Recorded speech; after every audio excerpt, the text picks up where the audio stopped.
Hello అండి, welcome to our channel R K Creations. ఈరోజు మనం పిల్లలు పెద్దలు ఎంతో ఇష్టంగా తినే ఆరోగ్యకరమైన వంట పాలకూర పప్పు ఎలా తయారు చేయాలో చూద్దాము. దీనికోసం ముందుగా ఒక కుక్కర్లో 2 గ్లాసులు కందిపప్పు తీసుకొని శుభ్రంగా కడిగి పెట్టుకోవాలి.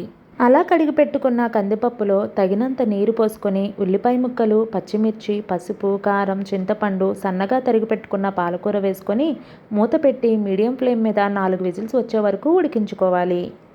ఆవిరిపోయిన తర్వాత కుక్కర్ మూత తీసుకొని తగినంత ఉప్పు వేసుకొని మెతుపుకోవాలి. ఇప్పుడు తాలింపు కోసం ఒక ప్యాన్లో ఆయిల్ హీట్ చేసుకొని తాలింపు దినుసులు జీలకర్ర, ఎండుమిర్చి, వెల్లుల్లి, కరివేపాకు వేసుకొని ఫ్రై చేసుకోవాలి. ఈ తాలింపులో కొంచెం ఇంగువ కూడా యాడ్ చేసుకోవడం వల్ల టేస్ట్ చాలా బాగుంటుంది. ఇలా చక్కగా వేగిన తాలింపును పప్పులో వేసుకొని బాగా కలుపుకోవాలి.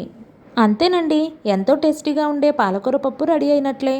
మరిన్ని వీడియోల కోసం మా ఛానల్ను సబ్స్క్రైబ్ చేసుకోండి.